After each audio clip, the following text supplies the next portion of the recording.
Muy buenas noches para todos. Los invito allá en sus casas y aquí a los estudiantes a abrir sus Biblias en el Salmo 34. Salmo capítulo 34. Esta noche vamos a leer este maravilloso salmo del verso 0, es decir, del subtítulo del salmo, al final, hasta su verso 22, del 0 al 22. Y aunque vamos a leer completo el salmo, solamente vamos a exponer el versículo 19. Vamos a hacer la lectura completa del salmo para impregnarnos de su contexto, de su contenido, a fin de poder explicar el verso 19 con mayor claridad. Y vamos a hacer lo siguiente, nosotros aquí en el salón del Seminario Reformado Latinoamericano y ustedes allá en sus casas. Voy a leer yo todo el salmo y cuando termine vamos a leer todos juntos a una voz el salmo, el versículo 19, Salmo 34, 19, todos juntos a una voz al final de la lectura, todos juntos, tanto aquí en el salón del seminario como a ustedes en sus casas. Muy bien, vamos entonces con el Salmo 34. Esta es la palabra de nuestro Dios. Salmo de David, cuando mudó su semblante delante de Abimelec, y él lo echó y se fue. Bendeciré a Jehová en todo tiempo, su alabanza estará de continuo en mi boca. En Jehová se gloriará mi alma, lo oirán los mansos y se alegrarán. Engrandeced a Jehová conmigo y exaltemos aún a su nombre. Busqué a Jehová y él me oyó y me libró de todos mis temores. Los que miraron a él fueron alumbrados y sus rostros no fueron avergonzados. Este pobre clamó y le oyó Jehová y lo libró de todas sus angustias. El ángel de Jehová acampa alrededor de los que le temen y los defiende. Gustad y ved que es bueno Jehová. Dichoso el hombre que confía en él. Temed a Jehová vosotros sus santos, pues nada falta a los que le temen. Los leoncillos necesitan y tienen hambre, pero los que buscan a Jehová no tendrán falta de ningún bien. Venid, hijos, oídme, el temor de Jehová os enseñaré. ¿Quién es el hombre que desea vida, que desea muchos días para ver el bien? Guarda tu lengua del mal y tus labios de hablar engaño. Apártate del mal y haz el bien, busca la paz y síguela. Los ojos de Jehová están sobre los justos y atentos sus oídos al clamor de ellos. La ira de Jehová contra los que hacen mal, para cortar de la tierra la memoria de ellos. Claman los justos y Jehová oye y los libra de todas sus angustias. Cercano está Jehová a los quebrantados de corazón y salva a los contritos de espíritu. Muchas son las aflicciones del justo, pero de todas ellas le librará Jehová. Él guarda todos sus huesos, ni uno de ellos será quebrantado. Matará al malo la maldad, y los que aborrecen al justo serán condenados. Jehová redime el alma de sus siervos, y no serán condenados cuantos en él confían. Todos, muchas son las aflicciones del justo, pero de todas ellas le librará Jehová. El Salmo 34 trata sobre la bondad de Dios. La bondad de Dios alabada. En los versículos del 0 al 3, David alaba la bondad de Dios. Y David alaba la bondad de Dios porque él la experimentó. La bondad de Dios fue experimentada. En los versículos 4 al 6, él nos narra cómo experimentó esa bondad. Y el que experimenta la bondad de Dios necesariamente la demuestra. La bondad de Dios demostrada. Y eso es lo que está en los versos 13 y 14. Pero esa bondad, para aquellos que la han experimentado, para aquellos que la demuestran, para aquellos que la alaban, la bondad de Dios está asegurada para siempre. La bondad de Dios está para ellos asegurada para siempre. Y de estas 4 cosas es lo que trata el Salmo 34. Esa es la columna vertebral del Salmo. La bondad de Dios alabada, la bondad de Dios experimentada, la bondad de Dios demostrada y la bondad de Dios asegurada para siempre. Esa es la columna vertebral del Salmo. Y en esa bondad de Dios experimentada y asegurada para siempre hay un punto especial.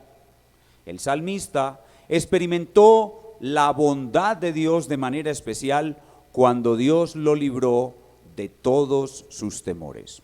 La forma como el salmista experimentó aquí la bondad de Dios fue cuando Dios lo libró de todos sus temores. Así que lo que David nos dice acá es: Dios es bueno porque Él me libró y me librará de todos mis temores y de todas mis aflicciones. Dios es bueno porque Él me libró y me librará de todos mis temores y de todas mis aflicciones. Vamos a mirar rápidamente otra vez los versículos 4, 6, 17 y 19 y van a notar una repetición cuádruple de esa idea fundamental. Verso 4: busqué a Jehová y Él me halló y me libró de todos mis temores. Verso 6: este pobre clamó y le oyó Jehová y lo libró de todas sus angustias. Verso 17: claman los justos y Jehová oye y los libra de todas sus angustias. Y verso 19: muchas son las aflicciones del justo, pero de todas ellas lo librará Jehová. Y eso es en lo que nos vamos a enfocar, en esa seguridad de poder experimentar nosotros también la bondad de Dios, siendo librados de todos nuestros temores y de todas nuestras angustias. El Salmo comienza narrándonos en el verso 0, o sea el subtítulo, la experiencia que David tuvo con un rey filisteo. En esa experiencia David tuvo gran temor, él se fingió loco, tomó la apariencia de loco, al parecer engañó al rey filisteo y eso le salvó la vida, pero es muy probable que en aquella ocasión David fuese vencido por el miedo. Eso no es lo que nos narra en el Salmo. En el Salmo él nos narra su victoria sobre el miedo, pero es muy probable que comience el Salmo con ese antecedente de lo que le sucedió en una ocasión en la que fue vencido por el miedo, para darnos una advertencia muy importante, y es que en materia de lucha contra el miedo no siempre vamos a vencer, sino que en algunas, ojalá no muchas, ocasiones vamos a tener derrotas, vamos a ser vencidos. El miedo es un enemigo supremamente poderoso en la vida del ser humano. Los seres humanos desde que nacemos estamos experimentando miedo. Y los cristianos no nos damos cuenta rápidamente de que el miedo es un gran enemigo. Nosotros por lo general comenzamos batallando con nuestros pecados más grotescos. Comenzamos batallando con la fornicación, la borrachera, las drogas, algunos que vienen a Cristo, la homosexualidad, etcétera, que son pecados grotescos. Luego, cuando recibimos un poco más de luz, nos damos cuenta de la vanidad de este mundo y comenzamos a limpiar nuestro corazón de las vanidades de este mundo y a tener un corazón más limpio, más unificado. También adelantando nos damos cuenta de lo poderoso que es el orgullo y vamos venciendo el orgullo poco a poco. Pero el miedo es un enemigo soterrado, un enemigo que está oculto, del cual los cristianos casi no tienen en su agenda batallar contra él. A pesar de que la Biblia desde el principio hasta el final nos está hablando del miedo y nos está mandando vencer el miedo. Uno de los mandatos que más se repite a lo largo de toda la Biblia es: no temas. Una de las cosas más claras en la voluntad de Dios para su pueblo es que su pueblo venza el miedo, pero en nuestra agenda espiritual no está declararle la guerra al miedo y vencerlo. El Salmo 34 nos coloca ante esa batalla. Ese es su tema. El tema del Salmo 34 es el creyente y la batalla contra el miedo, la seguridad de nuestra victoria sobre el miedo. Ese es el tema del Salmo. Y para exponerlo, bueno, del Salmo, no vamos a exponer todo el Salmo, sino del Salmo del versículo 19. Y para exponer este versículo 19 que habla de esa victoria sobre el miedo, le hemos colocado el título La expiación que vence el miedo. La expiación que vence el miedo, y vamos a ver en el desarrollo de nuestro texto que la base para vencer el miedo es la gloriosa enseñanza de la obra de Cristo que se llama la expiación. La expiación es la base que tenemos los creyentes para cumplir este mandato olvidado, relegado, no atendido, de vencer nuestros miedos. Concentrados pues ahora sí en el Salmo 19, vamos a ver en él tres cosas acerca de esta batalla contra el miedo. En primer lugar, vemos en el Salmo 19 la identidad de los que pueden vencer el miedo. La identidad de los que pueden vencer el miedo. Dice el texto, muchas son las aflicciones del justo. Ese es un sujeto, una persona. Entonces lo primero es la identidad de los que pueden vencer el miedo. En el texto son los justos, el justo. En segundo lugar vemos en nuestro texto la frecuencia de sus luchas contra el miedo.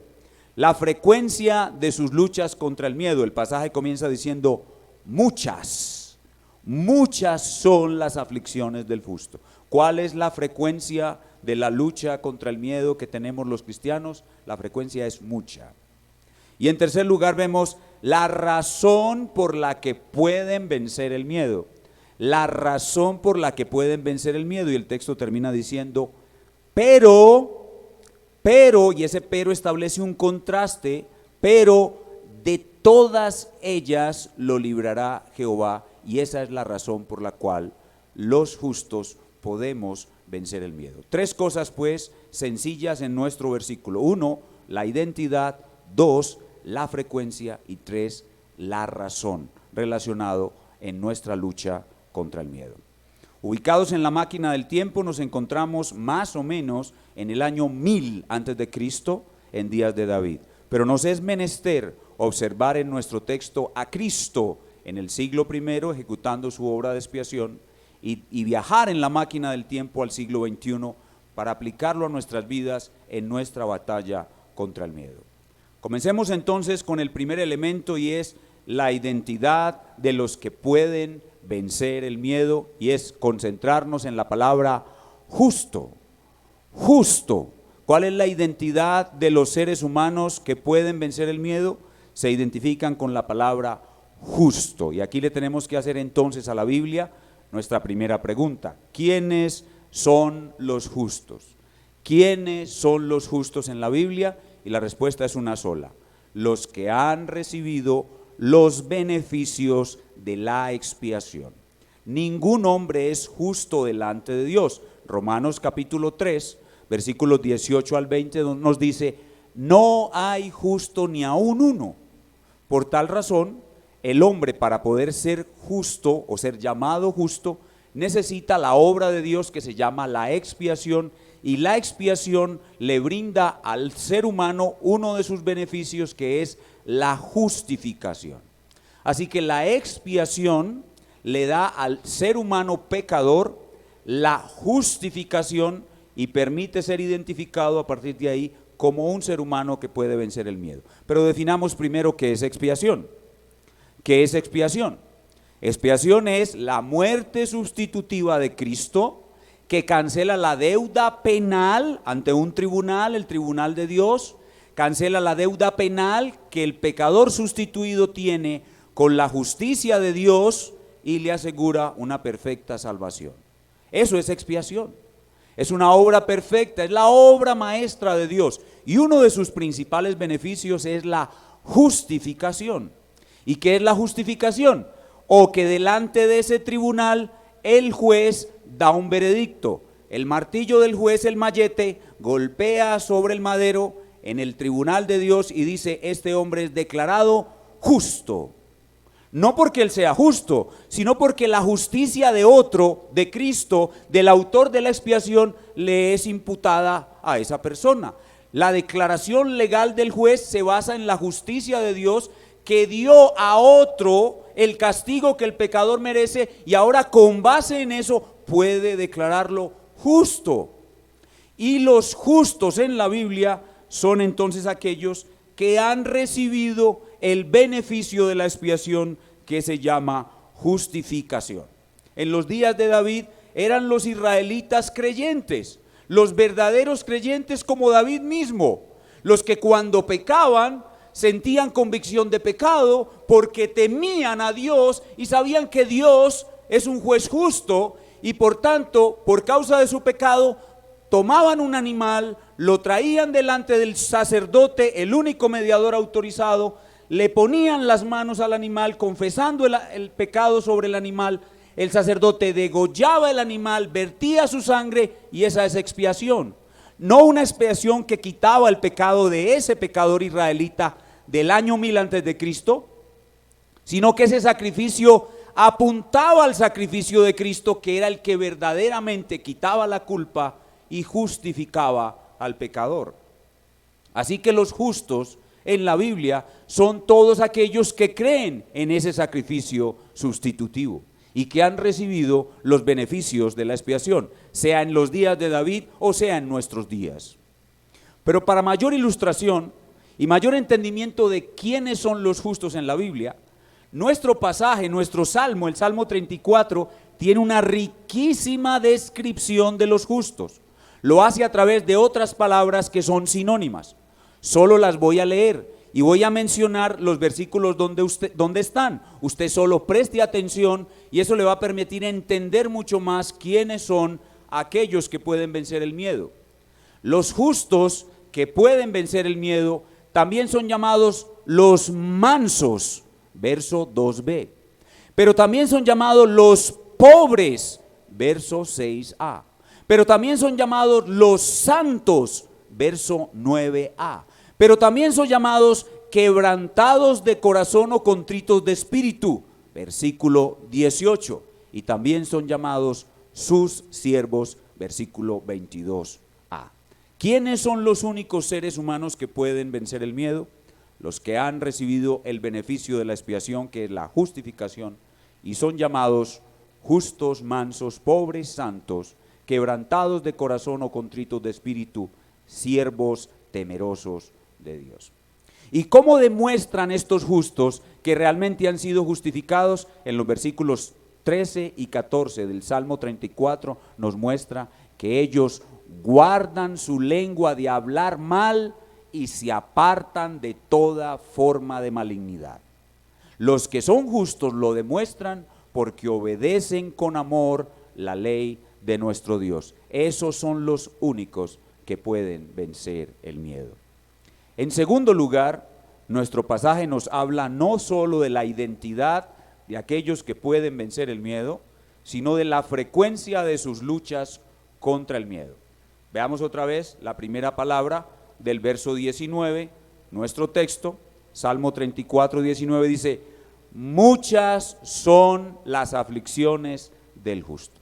Esa primera palabra nos responde a la pregunta: ¿es poca o es mucha la frecuencia con la que los justos enfrentarán el miedo? Y la respuesta es obvia: la frecuencia es mucha. El propio Señor Jesús nos advierte que en el mundo tendremos aflicción. Contrario a las enseñanzas falsas del Evangelio de la Prosperidad, que dice que los creyentes no deberíamos pasar aflicción, la Biblia enseña lo contrario. Se ha escuchado mucho en casi todo el siglo XX esta frase: pare de sufrir y venga aquí por el agua bendita o la rosa bendita o el yo no sé qué que le va a ayudar a parar de sufrir, cuando la enseñanza de la Biblia no es pare de sufrir, sino prepárate para sufrir. muchas son las aflicciones del justo. ¿Y por qué son muchas las aflicciones del justo? Por la presencia del mal en el mundo. ¿Y por qué existe el mal en el mundo? Dios lo permitió dentro de su plan perfecto para autoglorificarse destruyéndolo. Y desde que el mal entró en el mundo, Dios gobierna este mundo de una forma paradójica. ¿Cómo así que de una forma paradójica? Desde que Dios permitió que el mal entrara en el mundo, Dios permite que a los malos, que son casi todos, les sucedan cosas buenas, y a los justos, que son los únicos que podrían ser llamados buenos, les sucedan cosas malas. Así que Dios usa el bien para mal en los que no son su pueblo y el mal para bien en los que somos su pueblo. Y eso es lo que yo llamo la sabiduría paradójica del bien y el mal. Que al malo le sucede lo bueno y al bueno le sucede lo malo. Eso es una paradoja. Pero así funciona este mundo. Y por eso es que hay muchas aflicciones en la vida del justo. Pero esas aflicciones son dirigidas por esa sabiduría paradójica de Dios para que obren en conjunto con todas las otras cosas que suceden en la vida del justo, obren para bien, para un bien superior, no el bien de la vida terrenal, sino para el bien supremo que esas aflicciones fueron diseñadas y permitidas, y es formar a Cristo, la imagen de Cristo en aquel que las padece. Y por eso el apóstol declara de esta sabiduría paradójica diciendo que todo lo que sucede a los que amamos a Dios, a los justos, nos ayuda para bien. Esto es a los que conforme a su propósito son llamados. ¿Y cuál es ese propósito? Dice a renglón seguido, que la imagen de Cristo sea formada en ellos. Y por eso es que son muchas las aflicciones, porque es mucho lo que tú tienes que ser transformado, querido hermano. Tú eres una escultura, una obra de arte en las manos del gran escultor, y su cincel suele ser muchas veces la aflicción. La aflicción es el cincel con el que moldea la imagen de Cristo, le quita a la piedra lo que no es Cristo y la pule y la pone igual a Cristo por medio de la aflicción. Así que la aflicción tiene grandes propósitos y es usada sabiamente en la vida de cada uno de los justos. Y por tal razón, porque así es el plan de Dios, los justos tenemos que estar preparados para muchas aflicciones. No pensar que vamos a vivir en este mundo cómodamente, reposadamente, con mucha abundancia. Por el contrario, tenemos que tener una mente preparada para la aflicción. Una mente preparada para la aflicción, una mente que tiene anticipación, que se anticipa, según la palabra de Dios, a que va a recibir muchas aflicciones. Muy bien, este es el segundo elemento de nuestro pasaje. Ya vimos la identidad de los que pueden vencer el miedo. Segundo, la frecuencia de sus luchas contra el miedo. Y ahora el último punto, la razón por la que pueden vencer el miedo. Y la razón por la que pueden vencer el miedo está después de la palabra pero. Veamos otra vez el pasaje. Salmo 34, 19. Muchas son las aflicciones del justo, pero, ahí viene la razón, de todas ellas le librará Jehová. Los justos son los únicos seres humanos que pueden vencer el miedo por lo que Dios ha dicho. ¿Y qué ha dicho Él? Que de todas sus aflicciones Él los librará. ¿Y por qué los librará? Porque ellos son los beneficiarios de la expiación. Los que son beneficiarios de la expiación tienen asegurada la promesa que acabamos de leer, de que Dios los librará de todas sus aflicciones, por una sola razón, porque la expiación es eficaz. Cuando Cristo murió en la cruz, de forma eficaz, todos aquellos por quienes Él murió, reciben como beneficio una cancelación completa de la culpa de sus pecados. Reciben como beneficio una victoria perfecta sobre el mal. Cristo en la cruz vence el mal, y esa victoria perfecta de Cristo sobre el mal tiene que verse en las personas por las cuales Él murió. Si no se estuviera viendo la victoria de Cristo sobre el mal en las personas por las cuales Él murió, no podríamos estar viendo la eficacia de la expiación. Así que Cristo está comprometido en mostrar la eficacia de su expiación, venciendo el mal en aquellos por quien Él murió. Y por eso es que nosotros tenemos asegurada nuestra victoria sobre el mal, porque es Cristo venciendo el mal sobre nosotros. No somos nosotros mismos venciendo el mal, es Él venciendo el mal con el poder de la expiación sobre nosotros. Nosotros somos simplemente el teatro de su manifestación gloriosa, el sujeto de su manifestación gloriosa, pero el que está venciendo el mal y demostrándolo en la vida diaria de muchos es Él. Gracias a que la expiación es eficaz, Cristo derrotó toda deformidad de tu cuerpo y de tu alma, y por esa expiación tú tendrás un alma perfecta y un cuerpo perfecto por toda la eternidad, pero lo irás recibiendo de manera progresiva. La victoria de Cristo sobre la deformidad, tanto del alma como del cuerpo, es progresiva. Ese es un principio operativo en el plan de Dios, que la victoria se realizará de forma progresiva. Con todo eso en mente, el justo puede escuchar la promesa de Dios y creerla. Cree que la promesa de Dios se cumplirá, y eso es en lo que consiste la fe. Si Dios ha dicho que de todas mis aflicciones me librará, porque Dios lo ha dicho, yo tengo que creer. Y cuando yo creo, el miedo es desplazado. Lo único que puede desplazar el miedo es la fe. La fe se basa en lo que Cristo hizo, es el fundamento de mi fe y en la promesa que Dios nos ha dado de que Él nos librará de todas nuestras aflicciones. Eso es la fe. La fe es, en palabras sencillas, la seguridad de un buen final porque Dios lo ha dicho. Si Dios ha dicho que todos los justos, por causa de la expiación que logró Cristo, tendremos en todas nuestras aflicciones un buen final, es deber de cada uno de los justos creerlo. Y cuando el justo lo cree, la victoria de la fe sobre el miedo es una realidad. Ahora, hay algo en el pasaje que parece que nosotros no entendemos todavía. Está bien, pastor, yo puedo entender que esa es una promesa de Dios, pero hay algo en el texto que todavía es muy difícil de creer, y es la palabra todas. Todas. Muchas son las aflicciones del justo, pero de todas ellas lo librará Jehová. Y para que nuestra alma acepte la palabra todas, hay una cuádruple repetición en el Salmo. 4 veces en el Salmo, y ya lo leí. En el verso 4, en el verso 6, en el verso 17 y en el verso 19, la palabra todas se repite.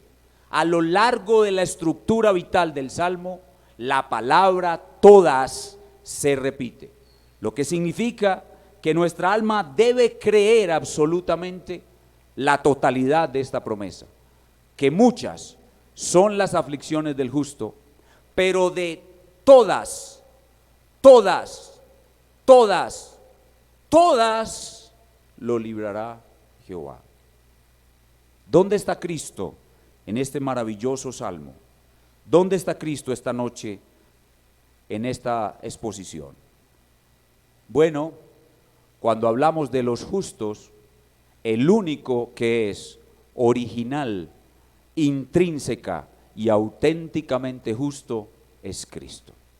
Cristo es el único que es justo por naturaleza. Nosotros somos justificados por Él, pero no somos justos. El único que es verdaderamente justo es Él. Y nuestra justicia no es nuestra, es suya. Y Él es el autor de la expiación. Él es el que nos da esa justicia y Él es el que nos asegura la victoria sobre el miedo. Pero en el Salmo, Cristo está de una manera preciosa en el versículo 20. Vean conmigo el versículo 20. Dice, Él guarda todos sus huesos, ni uno de ellos será quebrantado. Qué hermoso pasaje, ¿verdad?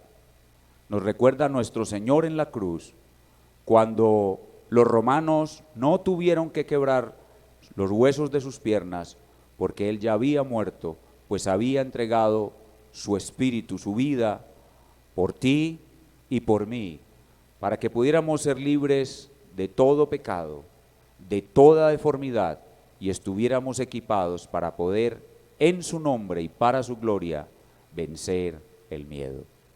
Y ahora, para terminar, y a manera de aplicación, dos aclaraciones necesarias en la lucha contra el miedo. En primer lugar, cuando el pasaje dice, muchas son las aflicciones del justo, pero de todas ellas lo librará Jehová, no significa que todas las aflicciones que yo tengo van a desaparecer de mi vida. Pongamos, por ejemplo, una enfermedad.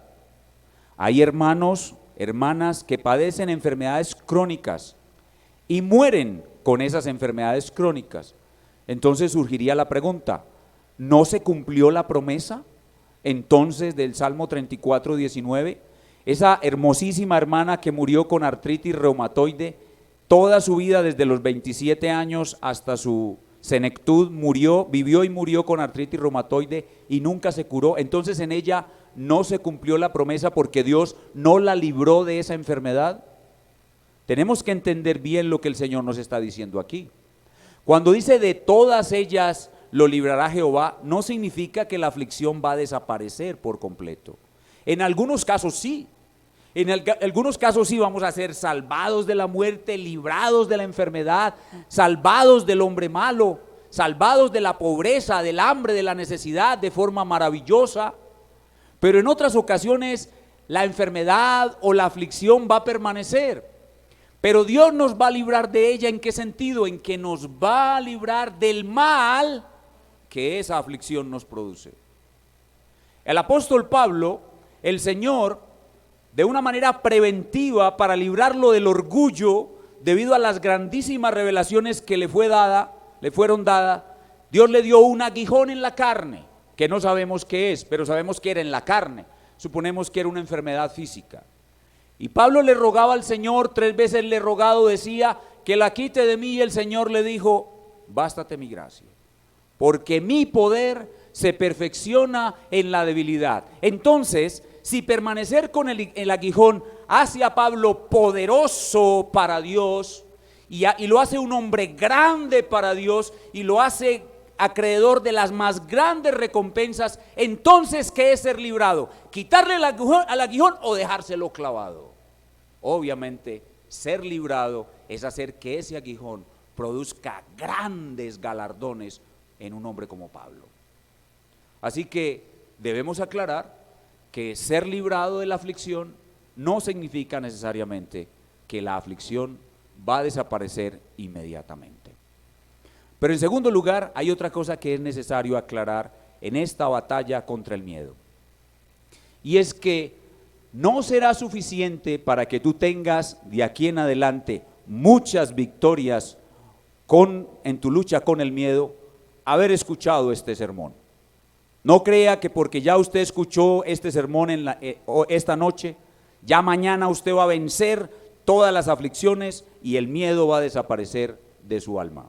No, será la lucha más enconada, más difícil, la rivalidad, el antagonismo más fuerte que usted tendrá el resto de su vida, y tendrá que luchar con su miedo todos los días de su vida, y tendrá que hacer que su alma crezca en la fe para que usted pueda vencer el miedo.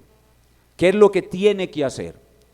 ¿Qué es lo que tenemos que hacer los creyentes para vencer el miedo?